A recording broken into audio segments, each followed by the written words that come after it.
मला एक समजून घ्यायचं आहे मला एक समजून घ्यायचं आहे. गेले 20 दिवस 21 दिवस सोनम वांगचुक हे उपोषण करत आहेत. मला एक समजून घ्यायचंय, 20 दिवस 22 दिवस सोनम वांगचुक हे उपोषण करतायत, हंगर स्ट्राईक करतायत. ते कोणासाठी करत आहेत? या देशासाठी करत आहेत, या देशाच्या विद्यार्थ्यांसाठी करत आहेत. नीट परीक्षाची पेपर लीक झाला, पेपर फुटला, 22 विद्यार्थ्यांनी मला वाटतं जवळपास सुसाईड केलेलं आहे. त्यांच्यासाठी उपोषण करत आहेत. त्यांची एकच मागणी आहे की जो एक निकम्मा मंत्री आहे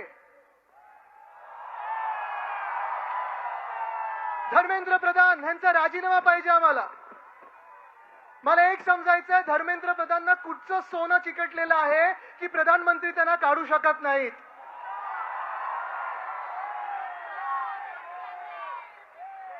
आज देशाचा युवा विचारतोय, आज देशाचा युवा हा रस्त्यावर उतरलेला आहे. युवा आहे, युवती आहे, सगळे रस्त्यावर उतरले आहेत. इथे तुम्ही पाहिलं तर सगळे विद्यार्थी आहेत. अनेक लोक इथे विद्यार्थी आहेत, वेगळ्या वेगळ्या संघटनेतून आलेत, वेगळ्या वेगळ्या पक्षातून आलेत. गरज नाही की सगळ्यांनी कोणी एकाच व्यक्तीला मतदान केलं असेल. कदाचित आपलं एक मत अनेक विषयावर होऊ शकणार नाही, पण आपलं एक मत ह्या विषयावर होऊ शकतं की आपल्या देशाच्या भविष्यासाठी आपल्याला सर्वांना एकत्र यावंच लागेल.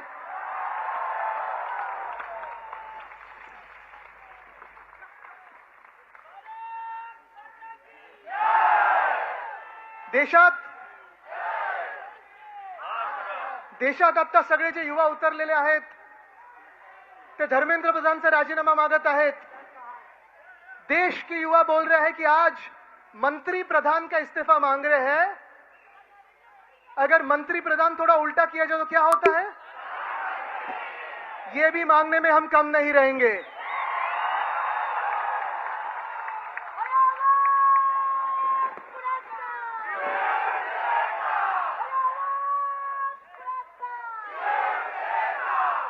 लीकच्या मागे लीक. नीटचा पेपर लीक होतो, टीईटीचा पेपर फुटतो, एमपीएससीचा पेपर प्रत्येक वर्षी आंदोलन करायला लागतात. आज अनेक शाळांमध्ये बाथरूम नीट नाहीयेत. आज अनेक शाळांमध्ये सॅनिटरी पॅड वेंडिंग मशीन्स नाहीयेत. आज अनेक शाळांमध्ये वीज नाही, इलेक्ट्रिसिटी नाहीये.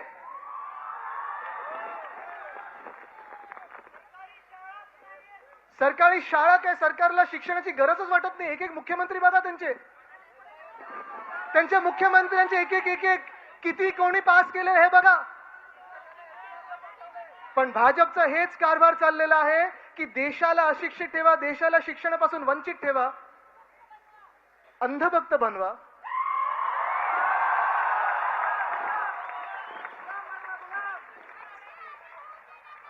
आम्ही अंधभक्त राहू तर ह्या देशाच्या मातीचे राहू. आम्ही अंधभक्त राहू तर आमच्या छत्रपती शिवरायांचे राहू. आम्ही अंधभक्त राहू तर शाहू फुले आंबेडकरांचे राहू. आम्ही अंधभक्त राहू तर महामानव डॉक्टर बाबासाहेब आंबेडकरांचे राहू. जरी हे संविधान दिलं,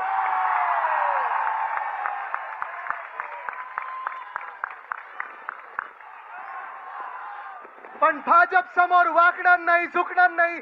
कापला तरी चालेल आम्हाला, पण आम्ही भाजपचे गुलाम होणार नाही.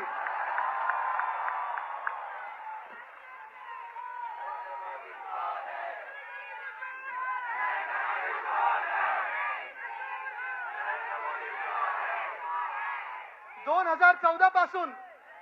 2014 पासून जे जनमत मिळालं, 2014 पासून जे मतं मिळाली त्यांना, आपण पण त्याच्यात होतो ना, त्यांच्या सोबत होतो, भाजपच्या सोबत होतो. एका वेळी एकदा फसलो, दुसऱ्यांदा फसलो, तिसऱ्यांदा फसू शकणार नाही. पण तेव्हा देश बदलायला त्यांना मॅन्डेट मिळालं होतं. देश बदलने के लिए जो मैंडेट मिला था, आज वही लोग संविधान बदलने चले हैं, उनको हमें रोकना पड़ेगा.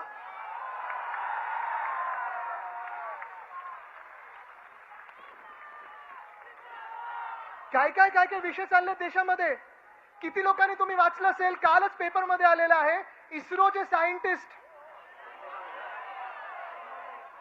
किती लोकांनी राजीनामा दिलाय? 100. म्हणजे एका बाजूला जग कुठे चाललंय तर स्पेसएक्स पाहतंय, ESA पाहतंय, सगळे लोक हे जगात पाहतोय आपण. सायंटिस्ट त्या देशांमध्ये चाललेले आहेत, त्या वेगळ्या वेगळ्या कंपन्यांमध्ये चाललेत. पण आपल्याकडे इस्रोचे सायंटिस्ट राजीनामा देत आहेत. इस्रो आहे ना सांभाळता येत नाही, आणि इस्रो यांना सांभाळता येत नसताना दुसऱ्या पक्षाचे खासदार फोडायला लागलेत. हे देशाचं सरकार आहे. हे सरकार तुम्हाला मान्य आहे का? हे राजकारण कुठे चाललंय? एका बाजूला आपण पाहतोय सरकार आहे, मजबूत सरकार आहे, बहुमताचं सरकार आहे, राज्य करू शकता, देश बदलू शकता, पण तुम्ही संविधान बदलताय. आज देशातली परिस्थिती बदलणार होती. 2022 पर्यंत काय होतं ते? 2022 तक हर घर नल जल क्या क्या था? गेलं कुठे?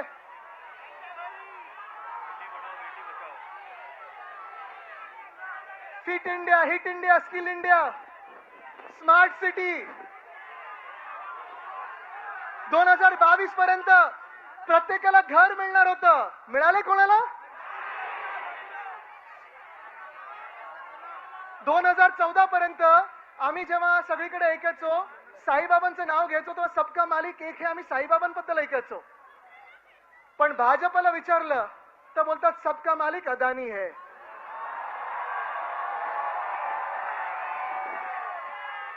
आणि परत तुम्हाला ह्याच सोनम वांगचुकवर आणतो मी. कारण सोनम वांगचुकनं जी अटक झाली होती, जी NIA अटक केली होती, ती कशासाठी केली होती? कारण लडाखमध्ये सोनम वांगचुक बसले होते ह्या उपोषणाच्या आधी, आणि लडाखमध्ये ते सांगत होते आम्हाला पूर्ण राज्य बनवून द्या. जे तुम्ही वचन दिलं होतं, स्टेटहूड दिलं होतं, स्टेटहूडचं प्रॉमिस होतं, ते पूर्ण करा. पण स्टेटहूड देत नाहीयेत त्यांना, कारण तिथे पण अदानीला जमिनी धापायच्या आहेत. ते ढापल्यानंतरच त्यांना स्टेटहूड मिळणार आहे. त्याच्या विरुद्ध जेव्हा सोनम वांगचुक बसले होते तेव्हा त्यांना जेलमध्ये टाकलं होतं. पण आज देश जागृत होत आहे. आज देश रस्त्यावर येत आहे. आज कुठचा मंत्री काम करे तुम्ही मला सांगा? अश्विनी वैष्णव रील मंत्री आहेत की रेल मंत्री आहेत? जयशंकर फॉरेन अफेअर्स सांभाळायचे आहेत. पासपोर्टचं रँकिंग काय झालं आपलं? निर्मला सीतारामन फाइनेंस मिनिस्टर है. रुपया ऊपर जा रहा है कि नीचे जा रहा है? इकोनॉमी ऊपर जा रही है कि नीचे जा रही है?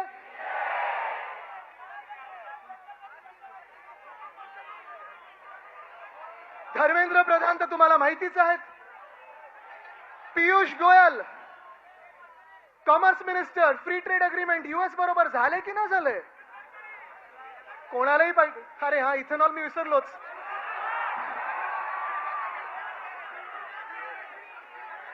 आज या देशामध्ये अनेक भारतीयांचे हे स्वप्न असतं, तरुण मुला मुलींचे स्वप्न असतं, घर घेण्याच्या आधी मला गाडी घ्यायची असते. आणि त्या गाडीमध्येच इथेनॉल, E20, E30, E35. अरे काय EVM समजल्यात की आमचा तो इथेनॉल?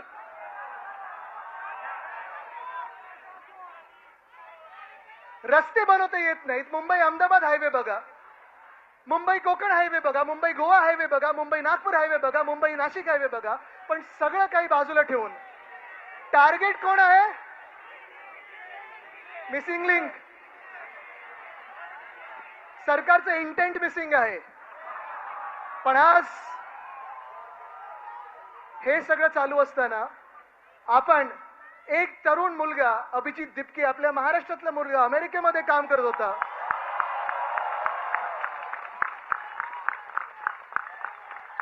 अभिमान आहे आम्हाला त्याचा. जसा सोनम वांगचुकचा आम्हाला अभिमान आहे, तसाच अभिजित दिपकेचा आहे. बाकी सर्व जे तिथे उपोषणाला बसलेत, ते सगळे जे तरुण तरुणी बसलेले आहेत, अभिमान आहे त्यांचा. त्यांना जाणार मी भेटायला. पण मी पहिलं बोललो आपण पहिलं महाराष्ट्रात आंदोलन करून दाखवू, मग दिल्लीला भेटायला जाऊ. पण आज जेव्हा अभिजित मुंबईत महाराष्ट्रात आला, तेव्हा नंतर त्याचं रिसेप्शन पाहिलं, दिल्लीत पाहिलं, आंदोलनं पाहिली. जंतर मंतरला जे आज अभिजित बसलेला आहे ते एकाच गोष्टीसाठी बसलेला आहे की त्या तरुण मुलींना न्याय मिळाला पाहिजे, न्याय मिळाला पाहिजे. एका बाजूला आले उद्धव साहेब आलेले आहेत.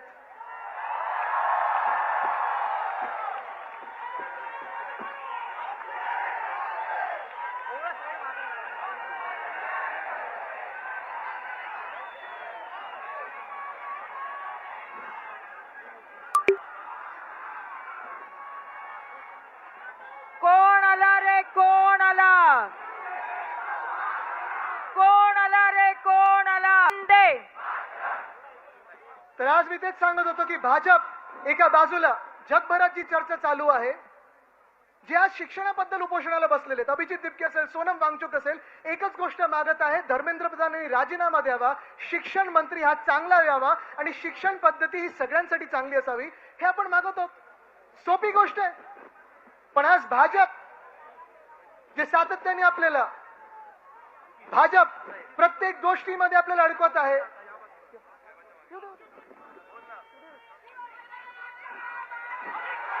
उद्धव साहब ठाकरे आगे बढ़ो.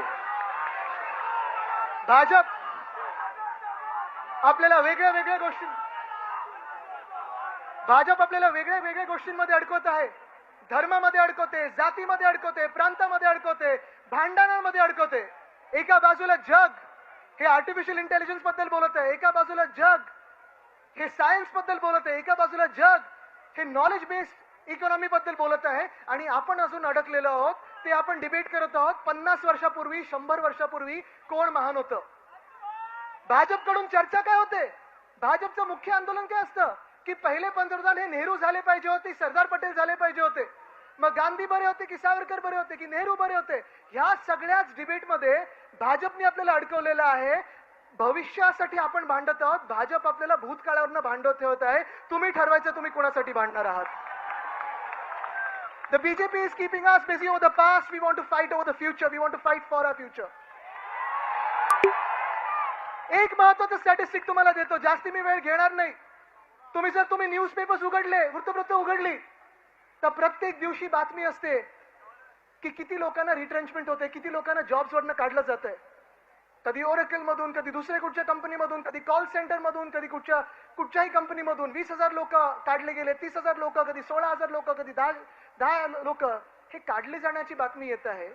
पण अजय बांगा जे वर्ल्ड बँकचे प्रेसिडेंट आहेत, त्यांनी सांगितलेलं आहे की पुढच्या 10 ते 12 वर्षामध्ये जॉब मार्केटमध्ये आपले जी इमर्जिंग इकॉनॉमीज आहेत, आपण समजू आपल्याला इमर्जिंग इकॉनॉमी आहे. निर्मला सीतारामन जरी आपल्या फायनान्स मिनिस्टर असल्या तरी आपली एक इमर्जिंग इकॉनॉमी समजू. फेल्ड गव्हर्नमेंट, फेल्ड मिनिस्टर तर ओनली वन थिंग आहे. पण एक तुम्हाला सांगतो, पुढच्या 10 वर्षामध्ये 120 कोटी लोक, आपण सगळे तरुण वर्ग हे वर्किंग एज मध्ये येणार आहोत. 120 कोटी, 120 करोड. आणि मग जॉब ऑपॉर्च्युनिटीज जगामध्ये, पूर्ण जगामध्ये, नुसतं भारतामध्ये नाही, सांगतात की फक्त 40 कोटी निर्माण होणार आहेत. 80 कोटी लोक जाणार कुठे? फ्री राशन खाणार किती दिवस? लाडकी बहीण 95 लाख महिलांना बाहेर काढलं ना, साडीची स्कीम बंद केली ना, सगळं काही त्यांच्या मुलांसाठी चाललंय जे बाहेर शिकतायत किंवा इथेनॉल विकतायत. आपल्या तरुण तरुणींनी काय करायचं?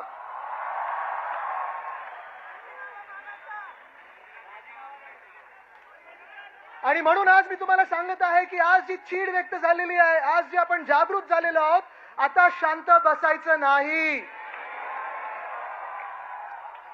आपण कुठच्याही भाषा बोलत असू, आपण कुठेही राहत असू, आपण कुठेही शिकत असू, कदाचित तुम्ही आणि मी कधी एकमत होईल, कधी एकमत होणार नाही, आपण वेगळ्या वेगळ्या विचारधारेचे असू शकू, पण आपण सगळे या देशासाठी एकत्र आलोच पाहिजे आणि हाच विचार केला पाहिजे